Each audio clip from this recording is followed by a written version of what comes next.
Welcome students. तो आज हम लोग देखेंगे सेंटर ऑफ मास का नेक्स्ट सेक्शन। आज का वीडियो बड़ा इंटरेस्टिंग होने वाला है और आज के इस वीडियो में हम लोग कुछ स्पेशल देखेंगे और वो स्पेशल क्या होगा वो चलिए देखते हैं। तो सबसे पहली बात जो हम लोग देखने जा रहे हैं वो एक प्रॉब्लम है और प्रॉब्लम में ही कुछ बातें हैं, ठीक है। तो पहले हेडिंग डाल लिया जाए कि सेंटर ऑफ मास क्या देखने जा रहे हैं, तो एप्लीकेशन देखने जा रहे हैं। हम लोग देखने जा रहे हैं सेंटर ऑफ मास का एप्लीकेशन, ठीक है जी, है ना। सेंटर ऑफ मास का एप्लीकेशन, ठीक है, फोकस सही है। अब जो पहला क्वेश्चन है, क्वेश्चन को थोड़ा सा फिगर के माध्यम से हम लोग समझने की कोशिश करेंगे, है ना। क्या फिगर है? फिगर हमारा ये है कि पानी है, वाटर, और उसमें एक बोट है, ठीक, ओके। एक बोट है, बोट के एक एंड पर एक पर्सन खड़ा है, ठीक, पर्सन खड़ा है, ओके। अब ये पर्सन क्या होता है कि इस एंड से मूव करके इस एंड आ जाता है। प्रोवाइडेड है कि मास ऑफ बोट जो है सो 450 kg का है। अब मास ऑफ पर्सन जो है वो 50 kg का है। तो क्वेश्चन ये पूछता है कि, और हाँ, जो बोट का जो लेंथ है, लेंथ ऑफ जो बोट है वो 10 मीटर का है। तो प्रश्न ये पूछता है कि अगर पर्सन इस एंड से इस एंड तक आता है तो बोट कितना डिस्टेंस शिफ्ट कर जाएगा। समझ रहे, क्वेश्चन को समझ रहे हैं कि if the person move from one end of the boat to the other end of boat, then by what amount the boat will shift. Boat कितने अमाउंट से शिफ्ट करेगा, ठीक है। तो सबसे पहले तो हमारा प्रश्न ये उठना चाहिए कि क्या बोट शिफ्ट करेगा। क्वेश्चन तो हमारा सबसे पहले ये उठ जाना चाहिए कि क्या बोट शिफ्ट करेगा या नहीं करेगा। क्या कहते हैं, क्या कहती है पब्लिक, बोट शिफ्ट करेगा? बिल्कुल करेगा। ये मामला कुछ इस तरीके का होगा जैसे कि किसी एक माने व्हील लगे हुए रोलर जो होता है उस पर अगर कोई पर्सन खड़ा हो, ठीक है, और वो एक एंड से दूसरे एंड तक अगर यदि चल करके क्या होता है, आता है, तो अगर ये इस डायरेक्शन मूव करेगा, इस डायरेक्शन मूव करता जाएगा तो रोलर पीछे की तरफ मूव करने लगेगा, मान ली किसी सरफेस के ऊपर है, ठीक है। दोनों लगभग एक जैसी बात है। ये भी पानी के ऊपर है, जैसे ही इस तरफ मूव करना स्टार्ट करेगा वैसे ये इस तरफ क्या होगा, मूव करना चालू कर देगा। न्यूटन्स थर्ड लॉ, क्वेश्चन का जवाब है न्यूटन्स थर्ड लॉ। इसका आंसर हम तुरंत बता सकते हैं, लेकिन हमारा उद्देश्य सिर्फ आंसर बताना नहीं है ना। न्यूटन्स थर्ड लॉ इस्तेमाल हो रहा है क्योंकि वह क्या करेगा, मैकेनिज्म कौन सा काम करता है कि जैसे वो अपना पैर से, जो भी इसका फुट होगा, फुट से ऐसा मान लीजिए इसका फुट है ना, ये क्या करेगा, इसको पीछे की तरफ धकेलेगा, है ना। इसका फुट है, मान लीजिए ये फुट है, ठीक है, बन जा फुट यार, कैसा भी बन जा, समझाना है ना। ये पीछे की तरफ धकेलेगा, ठीक है, ओके, और फोर्स ऑफ फ्रिक्शन इसको आगे की तरफ धकेलेगा। तो बाय फोर्स ऑफ एक्शन, यहाँ समझ लीजिए कि फोर्स ऑफ एक्शन कौन, by force of action boat पीछे की तरफ जाएगा और रिएक्शनरी फोर्स के कारण पर्सन क्या होगा, आगे की तरफ जाएगा। तो यहाँ according to Newton's third law वो फॉरवर्ड मूवमेंट तभी हो पाएगा जब बोट का बैकवर्ड मूवमेंट हो, अदरवाइज नहीं हो पाएगा, है ना। अब आप ये पूछ रहे होंगे कि सर ज़मीन के अंदर ज़मीन पीछे क्यों नहीं चली जाती है, तो भैया अर्थ बहुत ह्यूज मास है, आपके कंपैरिजन में अर्थ जो है बहुत ह्यूज मास है, वो आपका उसका वेट उसके कंपेरिजन में क्या है, कुछ भी नहीं है। अगर फॉरवर्ड मोमेंटम बैकवर्ड मोमेंटम अगर देख लिया जाए और उसका मास को कंपेयर कर लिया जाए तो वेलोसिटी ऑलमोस्ट क्या हो जाएगी, उसकी 0 हो जाएगी।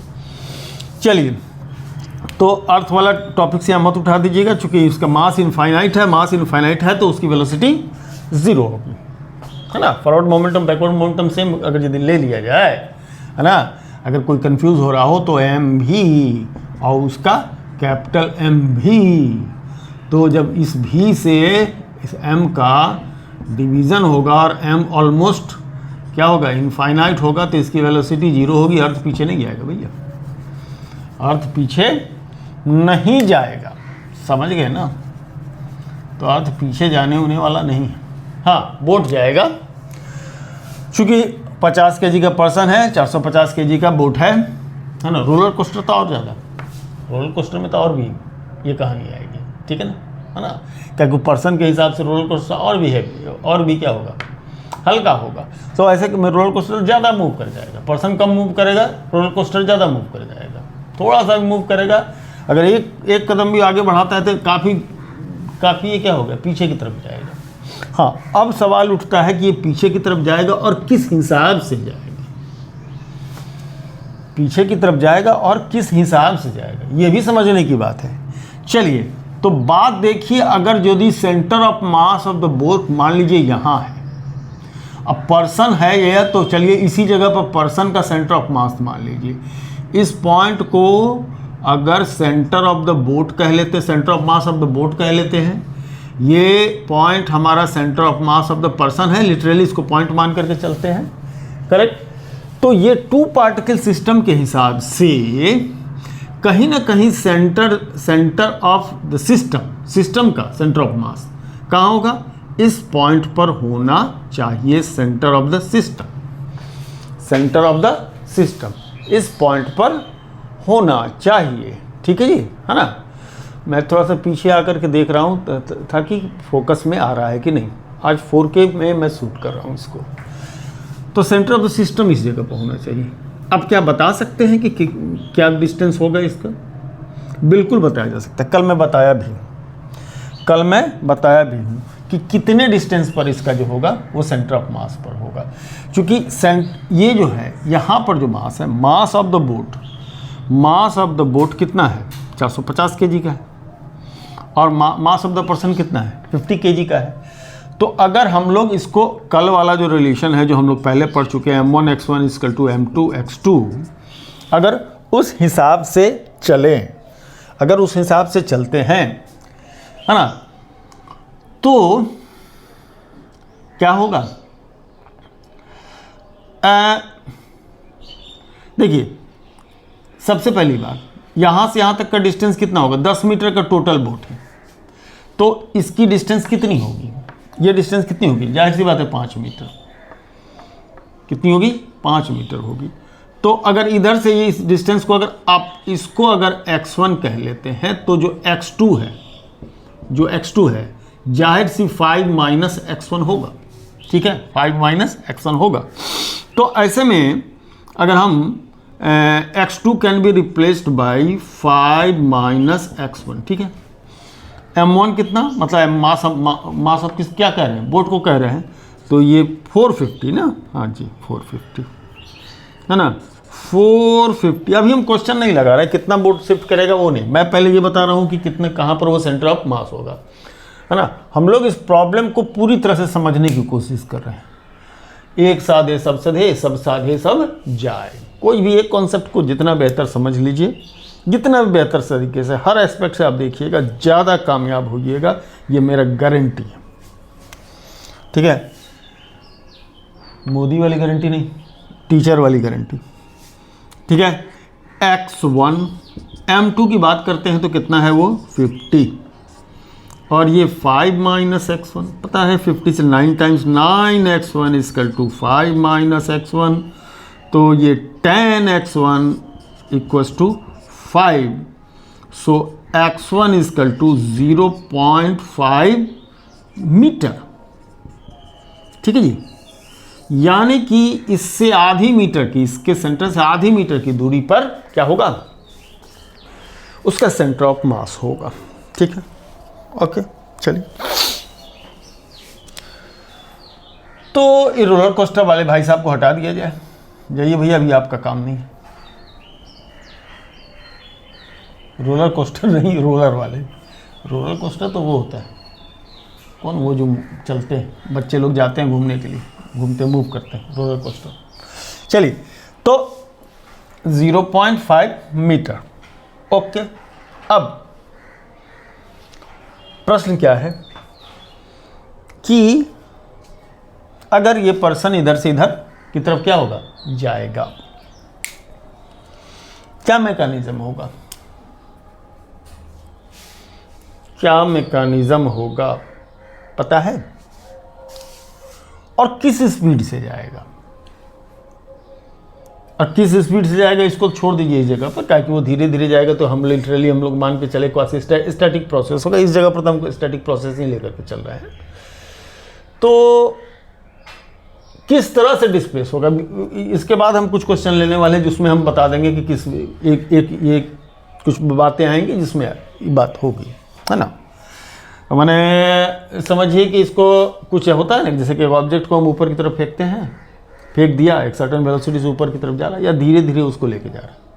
ये दो अलग अलग बातें हैं। एक सर्टन हाइट तक किसी चीज़ को ले जाने के दो तरीके हो सकते हैं कि एक सर्टन वेलोसिटी से उसको थ्रो कर दें तो वो ग्रेजुअली कुछ हाइट तक जाएगा, है ना, ग्रेजुअली कुछ हाइट तक जाएगा, एक प्रोसेस ये। और दूसरा प्रोसेस हो सकता है कि धीरे धीरे वो लेके जाए। तो ये बोट वाली कहानी इधर हो रही है कि वो धीरे धीरे लेकर के आगे की तरफ वो क्या होगा, जाएगा। ठीक है, चलिए। तो अब क्या होने वाला है, अब जैसे कि इसको फिगर को हम लोग देखें, मान लीजिए पर्सन यहाँ है, पॉइंट मास के रूप में ले रहे हैं, है ना।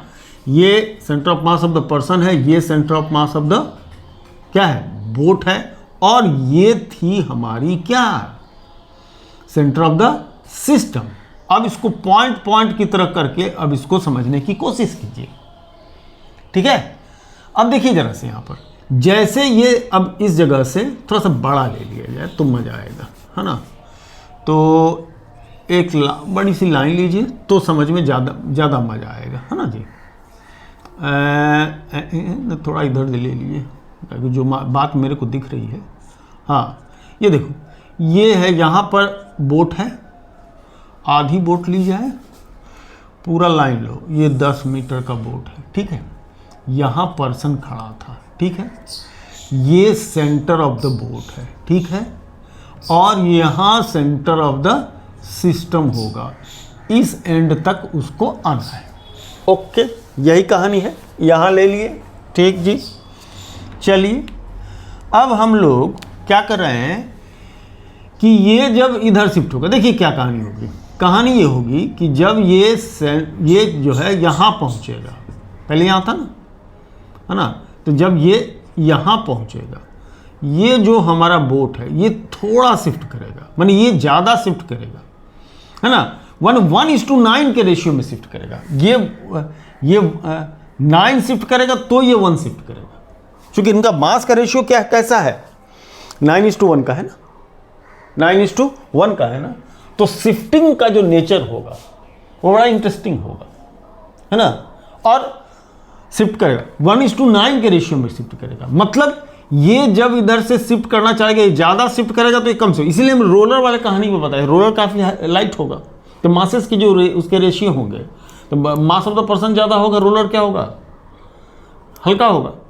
आप कोई ऐसा रोलर टाइप का प्लेटफॉर्म है आपके पास, है ना, अगर लाइटर रोलर है तो इस पर आपके लिए चलना बहुत मुश्किल हो जाएगा, ताकि थोड़ा सा भी आप मूव करेंगे तो वो बहुत ज़्यादा मूव करेगा पीछे की तरफ। क्यों मूव करेगा बहुत ज़्यादा तेज़ी से? उसका मास कम है, ठीक है, उसका मास कम है।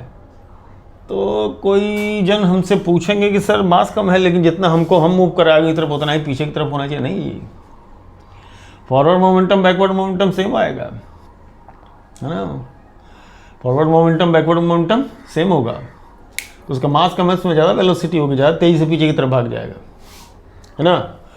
और इस कोशिश में इसके कारण इसके कारण, न्यूटन थर्ड लॉ को ऑबे करने के कारण या principle of conservation of momentum को ऑबे करने के कारण, ये जो हमारा सेंटर ऑफ मास है, ये सेंटर ऑफ मास वहीं का वहीं रह जाएगा।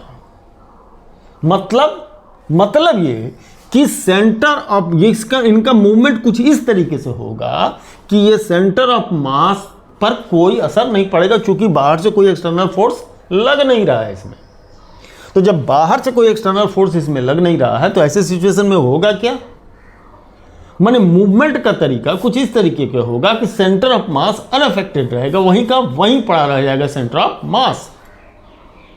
ओके, है ना, सेंटर ऑफ मास वहीं का वहीं पड़ा रह जाएगा।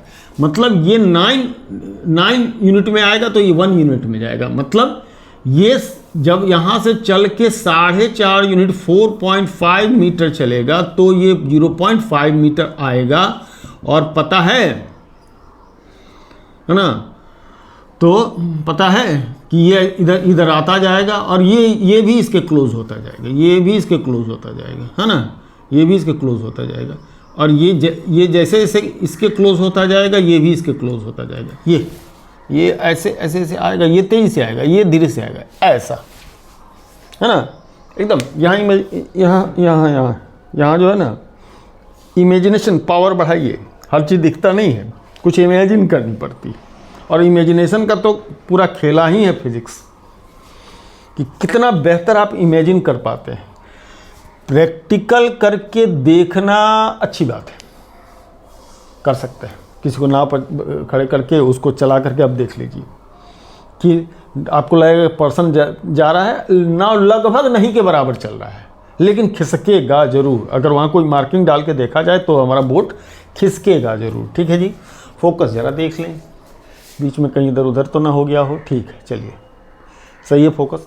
तो अब ऐसे सिचुएशन में ग्रेजुअली हमारा जैसे ये चलेगा, ये यहाँ मिलेगा, यहाँ पर ये दोनों पहुँचेंगे। मिलेंगे कहाँ, ये इसका सेंटर ऑफ मास और ये पर्सन कहाँ पर मिलेगा, सिस्टम के सेंटर पर, बिल्कुल सेंटर। यानी कि वो मिड बोट में कब आएगा, जब वो पर्सन ऐसे चल रहा होगा। तो जानते हैं मिड बोट में वो कब आएगा, जब ये पॉइंट कहाँ, इसके सेंटर ऑफ मास पर पहुंच जाएगा, तब ये पर्सन यहां तक पहुंचेगा।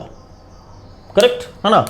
और उसके बाद है ना, यहां पर आकर के दोनों मिलेंगे, इस जगह पर आकर के, मतलब दोनों, माने सेंटर ऑफ बोट और सेंटर ऑफ पर्सन, ये सेंटर ऑफ पर्सन दोनों, मैंने पर्सन को ही सेंटर मान लिए, दोनों यहाँ मिलेंगे। फिर उसके बाद क्या होगा, ये पर्सन इधर शिफ्ट होने लगेगा, बोट धीरे से इधर शिफ्ट होगा। और एक टाइम ऐसा आएगा क्या कि सेंटर ऑफ मास जहाँ था वहीं रहेगा, किसका, सिस्टम का, बोट का नहीं। बोट का सेंटर इधर शिफ्ट कर जाएगा और पर्सन का सेंटर, या पर्सन बोल दीजिए, यहां आ जाएगा। ठीक है, तो क्या निकाला था आपने, 0.5 मीटर, कितना, 0.5 मीटर। ठीक, तो 0.5 मीटर पर पहले था ना ये कितना था, 0.5 मीटर। तो स्टार्टिंग सोचिए, ये 0.5 मीटर पहले जो था, है ना, पहले जो सेंटर ऑफ बोट था ये यहाँ था। अब जो सेंटर ऑफ बोट है कहाँ है, यहाँ है। पहले लेफ्ट साइड में ये 0.5 पर था, अब राइट साइड में 0.5 पर चला गया। अब राइट साइड में 0.5 पर चला गया।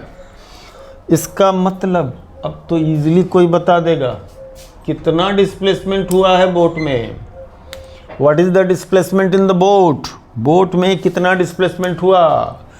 मजे में कोई बोल देगा 0.5 plus 0.5, 1 metre is the net displacement of the boat.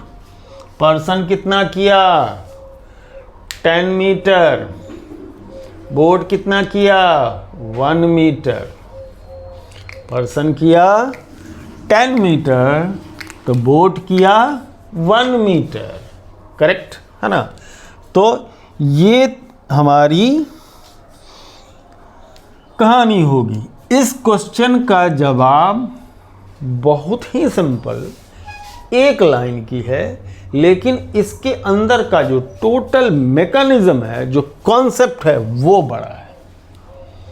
जो लोग इस बात को पहले से समझ रहे होंगे, इस बात को समझते होंगे, वो तुरंत सोच लेगा। क्या सोच लेगा कि पर्सन जब इधर से इधर आएगा, इसका सेंटर ऑफ बोर्ड इधर, उसका माने जो सेंटर ऑफ बोर्ड जो है, जो actual centre of the system है, उसके उस तरफ चला जाएगा। जितना इधर था उतना उधर चला जाएगा, जितना इधर था उतना उधर चला जाएगा, ताकि उसका सेंटर ऑफ सिस्टम क्या रहे, वहीं का वहीं बना रहे। तो पहले वो फटाक कैलकुलेट करेगा कि भाई ये सेंटर ऑफ मास इसका है कितना। तो देख लेगा कि यहाँ से यहाँ तक 5 मीटर होगा, 5 मीटर होगा, 1:9 में डिस्ट्रीब्यूट होगा, 1:9 में डिस्ट्रीब्यूट होगा। 5 मीटर को अगर 1:9 में डिस्ट्रीब्यूट करना है तो 10 का डिवीजन कर दे 5 में, 5 में 10 का डिवीजन कर दे तो 1 यूनिट 0.5 मीटर का हो जाएगा। फास्ट बोल रहे हैं, नहीं समझ में रहे क्या? चलिए समझ लीजिए। मासेस का रेशियो क्या है? 9:1 ना, 9:1 ना, यही ना, 450 है। ये क्या बताए थे? x1 to x2 का जो रेशियो होता है वो m2 to m1 होता है, m2 to m1 होता है, माने इन जो डिस्टेंसेस होते हैं। तो x1 अगर पर्सन को कह ले, x2 अगर इसको कह ले, तो ये 450 kg डिवाइडेड 50 kg, तो 9:1 हो गया ना। 9 और 1 हिस्से में, 9 हिस्से और 1 हिस्से में, ठीक है जी। x1 x2 मैंने x1 इधर से मान के चल रहा है, इसको हम x1 ले रहे हैं, इधर से ले रहे हैं। इस क्वेश्चन में हमने इधर से लिया है, लेकिन यहाँ पर इससे इसको मत जोड़िएगा, है ना, इससे इसको मत जोड़िएगा, हम थोड़ा सा इधर ले, तब आप x2/x, चलिए तो x2/x1 कहिए, x2/x1 कहिए। चलो वैसे हिसाब से चलिए तो x2/x1 कह लीजिए।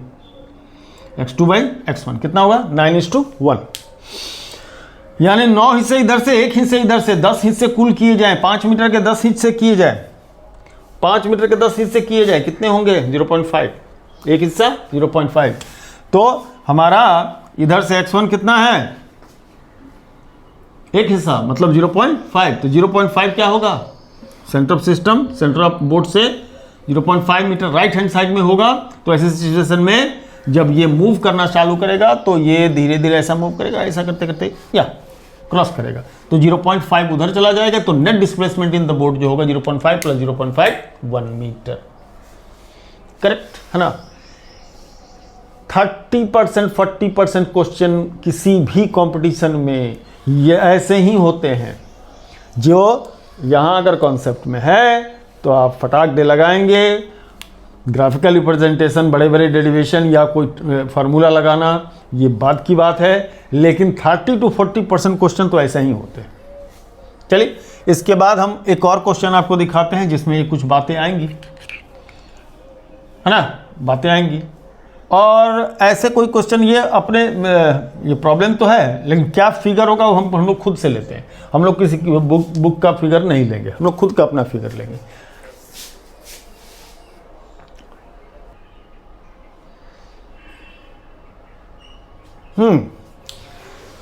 तो बोर्ड पर आप देख रहे होंगे there is a m mass, 2 m mass 90 metre apart, moving in opposite, moving towards each other, एक दूसरे के तरफ मूव कर रहा है। ये इधर और ये इधर मूव कर रहा है। कोई सर्टेन वेलोसिटी रही होगी, इसकी v1 रही होगी, इसकी v2 रही होगी, हमको इस बात से बस है ही नहीं, कुछ भी वेलोसिटी रहा होगा, मूव कर रहा है। प्रश्न ये कहता है कि they collides and sticks together and stops. They collides and stick together and stops. ठीक है, ये आते हैं, कोलाइड करते हैं, कोलाइड करके एक दूसरे से मिल जाते हैं और रुक जाते हैं। क्या मतलब हुआ? कहां गई इसकी वेलोसिटी, कहां गई इसकी वेलोसिटी और कहां गया इसका मोमेंटम, क्यों रुक गया? क्या यह हमेशा होगा? क्या यह हमेशा होगा कि दो अपोजिट डायरेक्शन में कोई ऑब्जेक्ट आ रहा है, अगर स्टिक कर जाएगा, एक दूसरे टकराएगा, चिपकेगा और चिपक कर ही जाएगा? क्या हमेशा होगा ऐसा? तो आंसर है नो, आंसर है no, not always, not always, बल्कि वो रुकेगा नहीं। ऑलवेज की बात तो छोड़ दीजिए, वो रुकेगा नहीं ज़्यादातर केसेस में।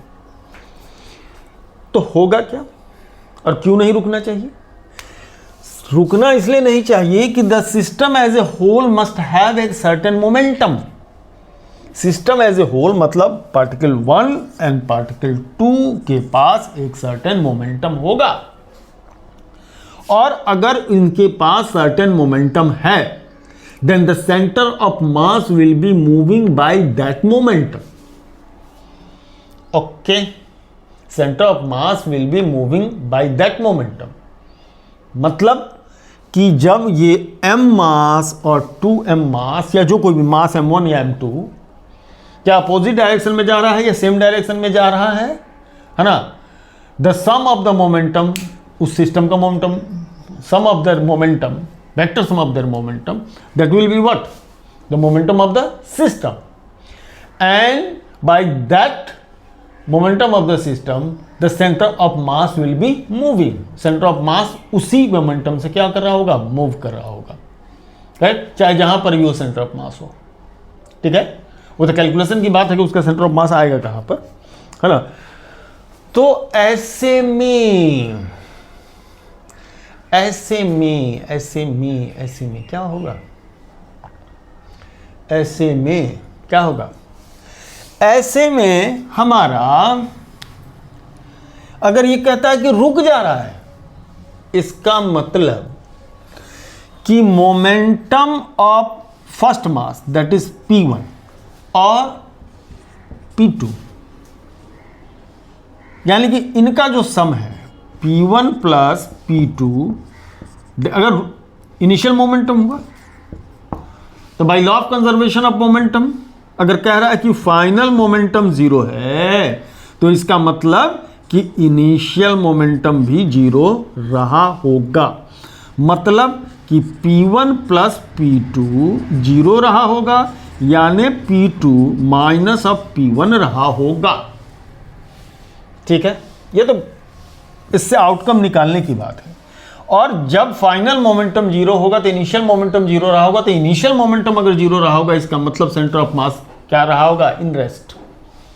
Centre of mass in rest रहा, कोई मूवमेंट सेंटर ऑफ मास का नहीं होगा।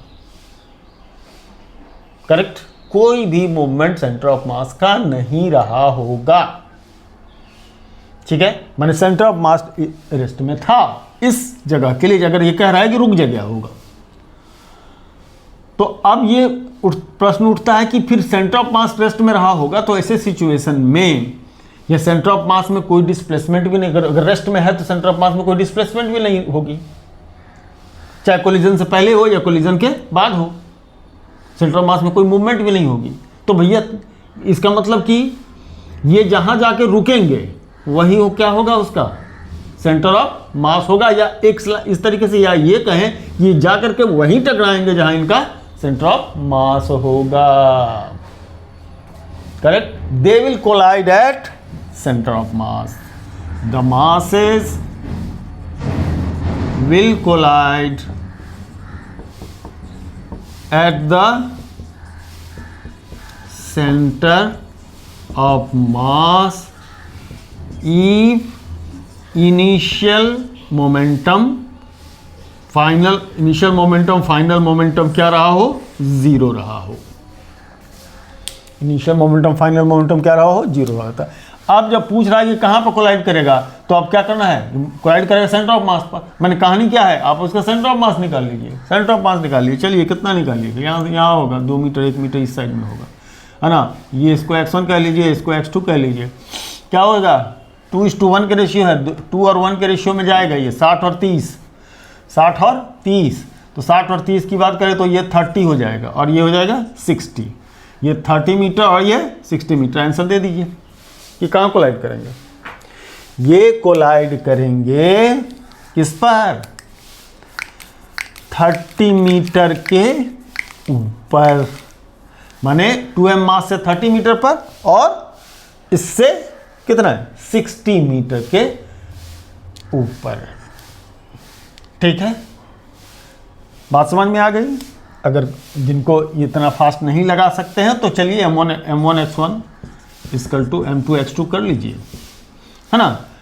m1 का m1 वैल्यू कितनी हो गया? m1 2m हो गया, तो 2x1 लिखिए, m नहीं लिख रहे हैं, m काट दे रहे हैं दोनों साइड से, और ये mx2 हो जाएगा। इधर से इसको x2 कह रहे हैं तो mx2, चलो लिख लो, थोड़ा सा जो बोर्ड वाले बच्चे हैं वो भी समझ लें। mx2 m दोनों साइड से कर लिया, कट गया, तो x2 बराबर 2x1 और x1 x2 मिल करके 90 मीटर, x1 और x2 मिल करके 90 मीटर, तो x1 x2 मिलकर 90, तो x2 बराबर 2x1, तो 3x1 रख दीजिए, x2 बराबर, तो 3x1 बराबर 90 मीटर, तो x1 बराबर 30 मीटर, x1 बराबर 30 मीटर, x2 बराबर 60 मीटर। ठीक है जी, है ना क्लियर? x2 बराबर 30 मीटर। ओके, तो ये हो गई कहानी। ओके, चलिए एक अब जरा सा, ये तो हमको डेफिनेटली परफेक्ट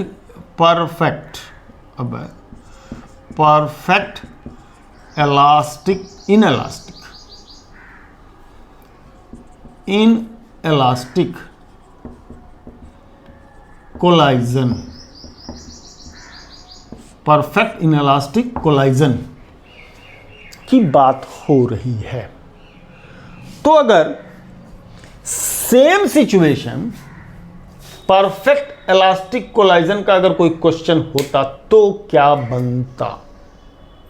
ठीक है, यही बात अगर परफेक्ट इलास्टिक कोलाइजन के लिए होती तो क्या बनती, या कैसी बनती, है ना, ये कैसा बनता, ये जरा सा नेक्स्ट क्वेश्चन में हम लोग देखना चाहेंगे। ठीक है, कम ऑन, देखिए ये पॉज स्टेट में ही हम बना लिए ताकि जो टाइम बर्बाद ना हो, है ना, टाइम वीडियो का बर्बाद ना हो। ये हमने थोड़ा सा फिगर में चेंज कर दिया, पिछले क्वेश्चन से चेंज कर दिया। ये हम लोग लेके चलने वाले हैं किसके लिए भैया? परफेक्ट इलास्टिक कोलाइजन में, परफेक्ट इलास्टिक कोलाइजन में, है ना। परफेक्ट इलास्टिक कोलाइजन के अंदर हम ये कहानी लेके चल रहे हैं। ठीक है, ओके, चलिए अब देख रहे हैं there is m mass, 2m mass moving with 15 metre per second and there is 3m mass moving with velocity of 10 metre per second.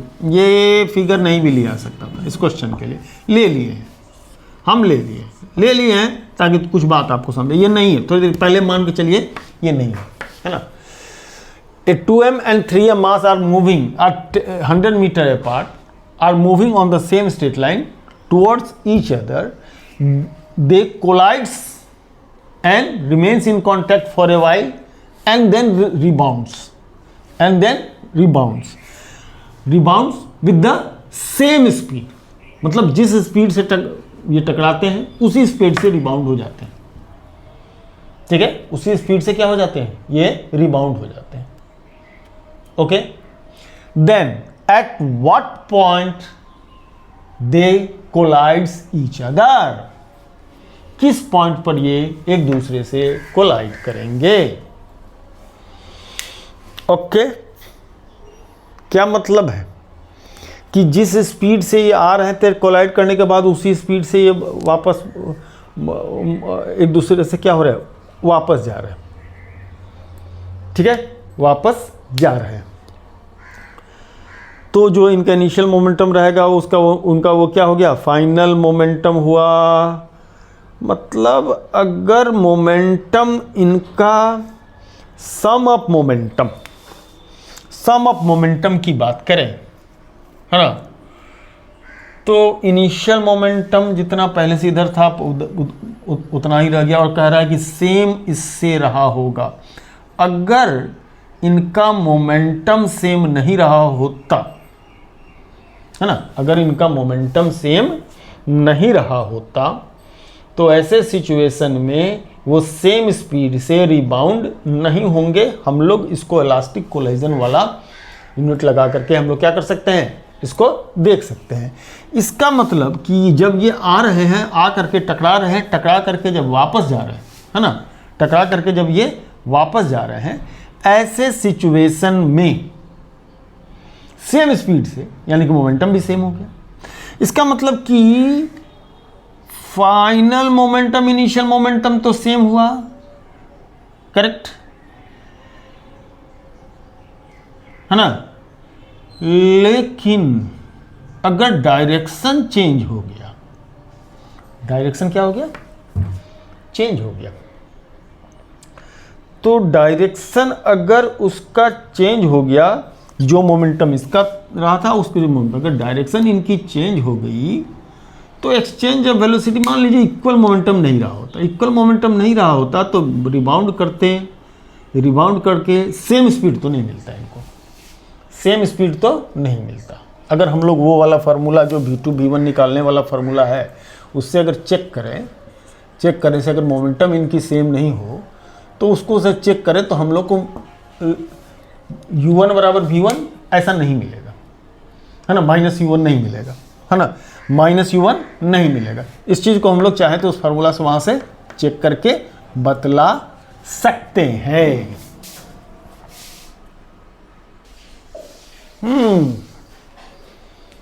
मेरे को दिमाग में संदेह हुआ तो मैं पॉज कर दिया वीडियो, और जब बात दिमाग में संदेह की आ जाए तो उसको दुरुस्त कर लेना जरूरी है, करेक्ट।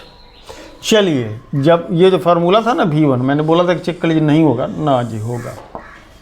अगर सेम स्पीड से रिबाउंड करते हैं, है ना, सेम स्पीड से रिबाउंड करते हैं तो कोई ज़रूरी नहीं, ये क्या होगा, ये देखिए तो m1 u1 plus m2 u2 equal to क्या, 0। अगर सेम स्पीड से रिबाउंड करते हैं तो m1 u1 equal to minus m2 u2 है। m1 u1 plus m2 initial momentum क्या होगा, 0 है।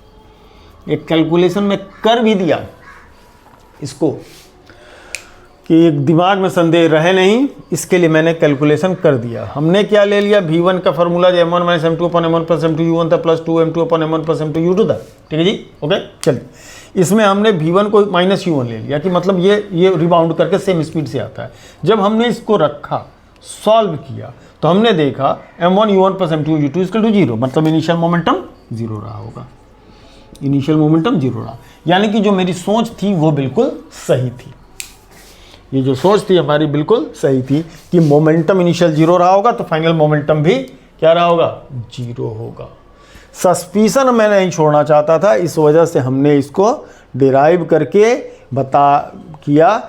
यहाँ पर तो 15 metre per second 10 metre per second हमने क्या लिया, अपनी इच्छा से लिए, देखने के लिए, बताने के लिए ले लिया कि 15 दूनी 30 और 3 दहाई 30, है ना, कि ये 30 का मोमेंटम ये और ये 30 का मोमेंटम ये, अपोजिट डायरेक्शन में इनिशियल फाइनल मोमेंटम 0 होगा। लेकिन ये इन्फॉर्मेशन नहीं भी दिया जाता तो भी ये कंडीशन राइट था कि इफ क्या होता है, 2 मीटर और 3 मीटर आकर के कोलाइड करके रिबाउंस कर जाता सेम स्पीड में, यानी कि जो ये 15 मीटर पर सेकंड के स्पीड से क्या हो रहा था, राइट हैंड साइड में जा रहा था, रिबाउंड करके क्या होगा, लेफ्ट हैंड साइड में, और ये फिर जब लेफ्ट हैंड में जा रहा था रिबाउंड करके राइट हैंड साइड में जाने लगेगा। अगर ऐसा हो रहा है, इसका मतलब कि इन दोनों का मोमेंटम क्या है, एक दूसरे का अपोजिट है, और sum total of the system की मोमेंटम क्या है, वो 0 है। सम टोटल ऑफ सिस्टम की मोमेंटम क्या है, 0 है। एक बात जो लोग हमारे रेगुलर व्यूअर होंगे या जो देखेंगे उनको मैं बता दूं, कभी कभी बीच में हम लोग जो फिजिक्स वाले हैं, बोलने के दौरान भी कहीं चले जाते हैं, कुछ देर के लिए चले जाते हैं। हमारे घर वाले भी बोलते रहते हैं कि आप बीच में कहीं चले जाते हैं। देखिए, ये होता क्या है कि हम लोग बोल रहे हैं, लेकिन कोई एक थॉट हम लोग के दिमाग में अगर आ गया तो हम लोग उस थॉट पर फोकस कर जाएंगे। उस दौरान कुछ सेकंड के लिए हम क्या बोल रहे हैं, थोड़ा सा हमारे थॉट के साथ वो मैच नहीं करता है। ये एक बड़ा डिमेरिट होता है। जो लोग डीप कॉन्सेप्ट में घुसते हैं ना, उनके लिए बड़ी डिमेरिट है। तो आई होप कि उसको आप लोग समझ पाए, ठीक है। चलिए, तो हम इस दौरान कहीं पे कुछ गड़बड़ हो गए, बाद में रियलाइज़ किए कुछ गड़बड़ बोल गए हैं, है ना। तो उस बात को ध्यान दीजिए जिसको इम्फेसिस कर रहे हैं, जिसको स्ट्रेस कर रहे हैं, उस पर ध्यान दीजिएगा, है ना।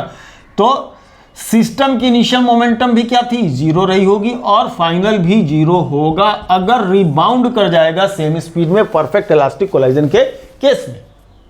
ठीक है, इसका मतलब तो अब हम लोग किस कंक्लूजन तक पहुंचेंगे, अब हम लोग इस कंक्लूजन पर पहुंचेंगे कि अगर इनिशियल और फाइनल मोमेंटम, इनकी मोमेंटम क्या हो रही है, जीरो हो रही है, मतलब ये कहां जाके टकराएंगे, ये जाके टकराएंगे अपने सेंटर ऑफ मास पर, ये जाकर के टकराएंगे सेंटर ऑफ मास पर। क्यों? चूंकि इनिशियल मोमेंटम जीरो है। अगर इनिशियल मोमेंटम जीरो है, करेक्ट है ना, अगर इनिशियल मोमेंटम जीरो है, इसका मतलब सेंटर ऑफ मास में कोई मूवमेंट नहीं हो रही है, सेंटर ऑफ मास में कहीं कोई मूवमेंट नहीं हो रही है। At each and every instant इसके सेंटर ऑफ मास की वेलोसिटी क्या रहेगी, जीरो रहेगी। माने हर समय इनका मोमेंट क्या रहेगा, सिस्टम की मोमेंटम जीरो बनी रहेगी। आ रहे हैं आ रहे हैं आ रहे हैं, मिलेंगे कहाँ, सेंटर ऑफ मास पर, है ना। अगर सेंटर ऑफ मास इधर उधर मिलेंगे तब तो गड़बड़ हो जाएगा। तो आकर के मिलेंगे सेंटर ऑफ मास पर और सेंटर ऑफ मास पर कोलाइड करेगा, कोलाइड करके बाउंस बैक कर जाएगा। तो इनका पॉइंट ऑफ कोलिजन कहीं ना कहीं मान लीजिए इधर से x1 लीजिए, इधर से x2 लीजिए और कैलकुलेट कीजिए। क्या कैलकुलेशन करने वाले हैं, ये कैलकुलेशन ये करने वाले हैं भैया, कौन सा कैलकुलेशन करने वाले हैं, m1 x1, तो 2mx1 is equal to 3mx2। Minus plus जानते हैं क्यों नहीं ले रहे हैं, चूंकि ये ऑटोमेटिकली जो सेंटर होगा उसको ओरिजिन लेंगे तो right hand left hand side minus है, इस साइड प्लस होगा, तो ये दोनों साइड में जाएगा तो अपने आप हो जाएगा। तो 2x1 इजकल टू 3x2 ऐसा है, और x1 प्लस x2 कितना है, 100 है ना। किसी को किसी में ला करके अगर आप रख दीजिएगा तो आप पाइएगा क्या, x1 is equal to 20 metre, 20 metre. x1 कितना पाइएगा, x1 20 मीटर नहीं जी 40 मीटर। x1 मिलेगा आपको 40 मीटर, है ना। x1 मिलेगा 60 मीटर, 60 मीटर। मैं बता रहा हूँ कैसे कैलकुलेट किया, कैलकुलेशन तो बाद की बात है। इन दोनों को सॉल्व कीजिए, x1 बराबर 60 मीटर आने वाला है। ये 2 यूनिट, ये 3 यूनिट, ठीक है जी। तो जो रेशियो ऑफ डिवीजन होगा वो 2:3 की रेशियो, मैंने 3 हिस्सा उधर 2 हिस्सा इधर, है ना। इनका मासेस का रेशियो 2:3 है तो 3:2 उल्टा होगा। 2:3 मास का रेशियो है तो 3:2 में डिवीजन होगा, 3 हिस्से इधर 2 हिस्से इधर। तो 100 के अगर 5 हिस्से किए जाए तो एक हिस्सा 20 का आएगा, तो 3 हिस्सा इधर का मतलब 60 मीटर, उधर से 40 मीटर, ठीक है। इसको कैलकुलेट कीजिए 60 मीटर, यानी कि इस साइड से 2m मास की तरफ से 60 मीटर पर इसका कोलिजन होगा और उधर से ये 40 मीटर पर ये कोलाइड करेगा।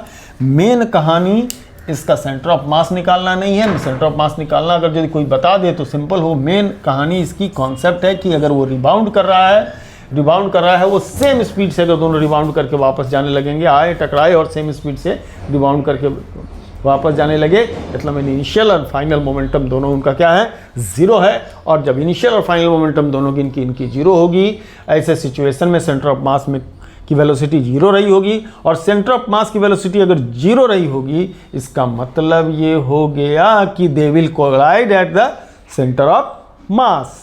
चलिए, कैसा लगी बात। तो नेक्स्ट क्वेश्चन देखा जाए। अब नेक्स्ट क्वेश्चन हम नेक्स्ट वीडियो के लिए रख लेते हैं, काहे कि ये वीडियो अच्छा खासा 45 मिनट 40 मिनट से ज़्यादा कोई वीडियो मैं बनाता नहीं हूँ फिलहाल, क्योंकि मेरे पास अभी कोई इक्विपमेंट नहीं है जिसको हम लोग कंप्रेस करें फिर इसको अपलोड करें। जब हो जाएगा तो 1.5 घंटा 2 घंटा का हम वीडियो बना पाएंगे। अभी फ़िलहाल के लिए मेरी स्थिति ऐसी है नहीं, इसको इतना ही अपलोड करने में काफ़ी टाइम लगता है। कल या नेक्स्ट वीडियो में हम और भी कॉन्सेप्ट लेकर के इससे रिलेटेड आएंगे। ओके, धन्यवाद, नमस्कार।